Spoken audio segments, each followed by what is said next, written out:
Sur le budget européen, il y a la proposition Attali de faire de la dette européenne. Est-ce qu'il faut faire de la dette européenne pour aider la Grèce, par exemple? Est-ce que ce serait la solution? Il y a plusieurs façons de prendre le problème. À l'heure actuelle, regardez la situation en Grèce. On a coupé les budgets de la Grèce et c'est allé à l'encontre de la Charte des droits fondamentaux. Moi, je suis allée moi-même en Grèce voir la situation sur les hôpitaux, je m'occupe beaucoup de la santé. Eh bien, les coupes ont été faites dans les hôpitaux. C'est-à-dire que pour aller à l'hôpital, il faut payer maintenant 35 €. Une femme qui a un cancer du sein, elle ne peut plus se faire soigner. Il n'y a plus d'accès au vaccin. Il n'y a plus rien, plus d'accès même au niveau des médicaments. Alors, moi, si on me dit, et la Grèce, oui, il faut voir d'où vient la dette. C'est quand même par rapport à la spéculation des banques. Il faut quand même que vous sachiez que les banques qui ont racheté la dette grecque, elles l'ont racheté à des taux plus de 20%, alors que les banques, elles ont emprunté à des taux inférieurs à 5% au niveau de la BCE. Donc, moi je trouve que c'est complètement aberrant et qu'il faut vraiment augmenter le budget de la Grèce par rapport. D'accord, alors maintenant... Non, ce que je voulais indiquer, c'est qu'on a au niveau des traités pour l'instant une interdiction de faire de la dette au niveau européen. Donc, il faut quand même le savoir. Il y a des institutions comme la Banque européenne d'investissement qui peut émettre un certain nombre de titres et qui a pu faire des opérations, mais de toute façon, en l'état actuel des traités, c'est pas possible. Si on veut changer les traités, il faudra convaincre nos partenaires. Qu'ont fait les Allemands dans leur constitution en 2010? Ils se sont imposés, alors je le défends pas, mais je le dis parce que je trouve que c'est jamais venu dans le débat public en France, ils se sont imposés une obligation constitutionnelle de non-déficit. Les lenders n'ont pas le droit de faire de dette et le Bund ne pourra faire des dettes, l'État fédéral, qu'à hauteur de 0,35% du PIB. Donc, ceux qui voudront aller convaincre les Allemands de lancer de la dette au niveau européen auront peut-être un peu de mal. Troisième chose, il y a des montages financiers qui permettent de financer des choses. Dernière remarque sur la Grèce.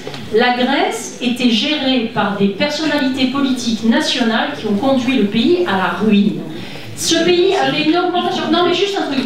Les taux... Non mais je veux bien perdre mon temps de parole sur une autre question, parce que ça c'est mes sujets, et qu'on entend trop de bêtises. Qu'est-ce qui se serait passé si on avait laissé la Grèce seule? La Grèce aurait fait faillite. La situation, Michel, dans les hôpitaux grecs serait plus grave qu'avec le soutien. Pourquoi? Parce que quand on regarde les évolutions, par exemple, des salaires, j'ai pas dit que c'était normal, je dis simplement que l'Europe est arrivée dans une maison qui était en train de s'écrouler. Et que quand vous avez affaire à une situation qui est aussi grave, dans laquelle, par exemple, les salaires avaient augmenté à peu près de 120% en Grèce, quand ils augmentaient de 35% depuis l'introduction de l'euro dans l'ensemble de la zone euro et de 17% en Allemagne, 120% en Grèce. Il y a un problème de fiscalité, il y a un problème de paiement, et tu avais raison de dire qu'il y a des problèmes d'évasion fiscale, etc. Donc on ne peut pas dire seulement que c'est en faisant de la dette et en donnant de l'argent à un pays dont les structures étatiques sont corrompues et se sont cassées la figure parce qu'il y a eu des gens qui ont mis le pays à genoux, on va arriver à régler les solutions. C'est intéressant cette question sur faut-il faire de la dette. On est quand même dans un moment un peu particulier où on est dans une phase où le projet de budget pour 2015 est dans ce qu'on appelle une conciliation. Alors voilà, ce qui n'est pas accepté parce que le Parlement n'est pas d'accord avec les propositions qui sont faites. Et on est dans une phase où le budget rectificatif de 2014 n'est pas non plus agréé. Voilà, on n'est pas d'accord, pour les Français. Avec de l'argent sur 2014 qui est dû aux acteurs divers et variés que les autorités, enfin les collectivités locales, les gens qui font de la formation, partout les acteurs locaux qui attendent d'être payés sur 2014. Il y a quand même juste un tout petit problème avant de penser, savoir s'il faut faire de la dette. Vous essayez de savoir d'abord si les gens qui ont engagé des actions, qui ont cru de cette manière-là à la construction européenne, peuvent être un peu payés de ce qu'ils ont fait. Donc, ayez en tête quand même qu'il y a 28 milliards d'impasse. 28 milliards sur 2014. Donc 4,7 qui sont des créances urgentes.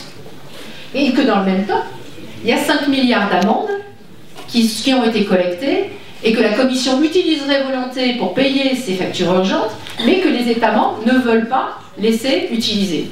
Parce que dans cette affaire, il y a quand même énormément d'égoïsme national dans la construction de ce budget.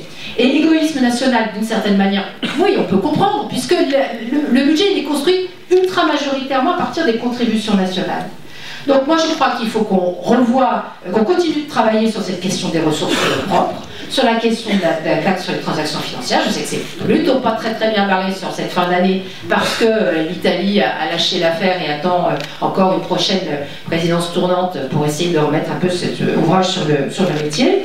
Mais je crois qu'il faut retravailler à ça, retravailler aussi à l'extraction, ça aussi est quelque chose qu'on a évoqué tout à l'heure au tout début de notre propos, à travailler à l'extraction des contributions des États membres dans le calcul de la dette aussi. C'est une demande ancienne.